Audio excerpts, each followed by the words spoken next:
Hello everyone. So today we will study the living world chapter, and this is the first chapter of your class 11th biology, that is from NCERT book. So let's start the chapter. So सबसे पहले हम first para को पढ़ते हैं जिसमें लिखा हुआ है कि How wonderful is the living world. The wide range of living type is amazing. The extraordinary habitat in which we find living organisms, be it cold mountains, deciduous forests, oceans, freshwater lakes, deserts or hot springs, leave us speechless. Okay. सो यहाँ पर इतनी lines में यही explain किया गया है कि nature में ये जो लिविंग थिंग्स हैं और जहाँ हम रह रहे हैं, जो हमारी सराउंडिंग है और जो लिविंग ऑर्गेनिज्म है, वो कितने ज़्यादा एक्स्ट्रा ऑर्डिनरी हैं, कितने ज़्यादा अमेजिंग हैं. ठीक है. और जब हम इन सब चीज़ों को देखते हैं तो नेचर ने इन सब चीज़ों को कितना परफेक्टली डिज़ाइन किया है, ये सोचकर हम बिल्कुल स्पीचलेस हो जाते हैं. मतलब हमारे पास शब्द ही नहीं होते इन सब चीज़ों की तारीफ़ करने के लिए. The beauty of a galloping horse, of the migrating birds, the value of flowers और the attacking shark evokes awe and a deep sense of wonder. तो जब हम इन सारी लिविंग थिंग्स को, इन सारे ब्यूटीफुल लिविंग क्रिएचर्स को देखते हैं तो हमारे अंदर एक डीप सेंस ऑफ वंडर आ जाता है. मतलब कि हम सोच में पड़ जाते हैं, हम आश्चर्यचकित हो जाते हैं कि सब कुछ इतना ज़्यादा खूबसूरत और इतना ज़्यादा फैसिनेटिंग कैसे है.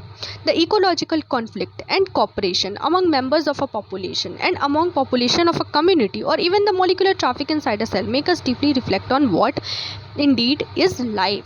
ठीक है. तो जितना भी ये जो इकोलॉजिकल कॉन्फ्लिक्ट है, मतलब जो हमारी इकोलॉजी है, जो हमारा बायोडाइवर्सिटी को स्टडी करना है, जो हमारे बायोडाइवर्सिटी के बारे में जो बातें हैं, जो बायोडाइवर्सिटी के बारे में विशेषताएं हैं, cooperation among members of a population, एक जो पॉपुलेशन उसके जो मेंबर्स हैं आपस में इतना ज़्यादा सिमिलैरिटी डिसिमिलैरिटी शो करते हैं, एक दूसरे से इतना ज़्यादा सस्टेनेबल अमाउंट ऑफ रिलेशन बना कर रखते हैं. और among the population of a community, और एक कम्युनिटी के जो पॉपुलेशन है उसमें भी कितनी सस्टेनिटी है. हमारे सेल के अंदर जो मॉलिक्यूल्स हैं उसका जो ट्रैफिक है वो भी, मतलब हमारे जो सेल के अंदर मॉलिक्यूल्स हैं वो भी कितने ज़्यादा एक मैनर्ड वे में अरेंज है. ये सब देख करके हमारे मन में डीपली ये थॉट आता है कि लाइफ है क्या.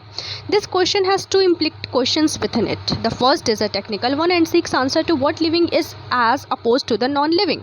पहला जो क्वेश्चन है वो टेक्निकल है और दूसरा जो है फिलोसफिकल है. And seeks answer to what the purpose of life is. तो as a scientist we shall not attempt answering the second question. We will try to reflect what is living. तो as a scientist हमको second question को answer करने की ज़रूरत नहीं है, बल्कि हम फर्स्ट क्वेश्चन पे ध्यान देंगे कि लिविंग क्या होते हैं. अब जो आपका ये वाला जो पैरा था, इसमें से कोई भी क्वेश्चन नीट में, CUET में या तो बोर्ड एग्ज़ाम में आपसे नहीं पूछा जाएगा. ये जो पैरा है वो ओनली आपको इस चैप्टर की ब्रीफ स्टार्टिंग करने के लिए बताया गया है. इस चैप्टर के बारे में आपको इंटरेस्ट आपके अंदर पैदा करने के लिए इस पैरा को यहाँ पर दिया गया है. इसमें से कोई भी क्वेश्चन नहीं आएगा. तो अब हम व्हाट इज़ लिविंग पैरा जो पढ़ने जा रहे हैं, दैट इज़ 1.1. तो उस पैरा से जो है क्वेश्चंस आएंगे और वो पैरा जो है वो इम्पॉर्टेंट है. When we try to define living, we conventionally look for distinctive characteristics exhibited by living organism. जब भी हम किसी लिविंग ऑर्गेनिज्म को डिफाइन करने की कोशिश करते हैं तो हम हमेशा देखते हैं कि वो जो लिविंग ऑर्गेनिज्म है वो बाकी नॉन लिविंग से डिफरेंट क्या है, उसके अंदर ऐसी कौन सी कैरेक्टरिस्टिक्स हैं जो उसे बाकी नॉन लिविंग ऑर्गेनिज्म से डिफरेंट बनाती हैं. Growth, reproduction, ability to sense environment and mount a suitable response comes to our mind immediately as a unique feature of living organism. जैसे ही हम लिविंग की कुछ हटी कैरेक्टरिस्टिक की बात करते हैं तुरंत हमारे माइंड में आता है कि growth, reproduction, ability to sense environment and mount a suitable response. मतलब ग्रोथ का मतलब होता है लिविंग ऑर्गेनिज्म ग्रो करते हैं. रिप्रोडक्शन का मतलब होता है कि लिविंग ऑर्गेनिज्म अपने आने वाली जनरेशन को जन्म देते हैं. एबिलिटी टू सेंस एनवायरनमेंट का मतलब होता है कि इन्वायरमेंट में हो रही घटनाओं को वो महसूस कर सकते हैं और उन घटनाओं के लिए एक सुटेबल, एक सही रिस्पॉन्स भी लिविंग ऑर्गेनिज्म दे सकते हैं. ये कुछ यूनिक फीचर्स हैं जो सिर्फ लिविंग ऑर्गेनिज्म के पास होते हैं. One can add a few more features like metabolism, ability to self replicate, self organise, interact and emergence to this list.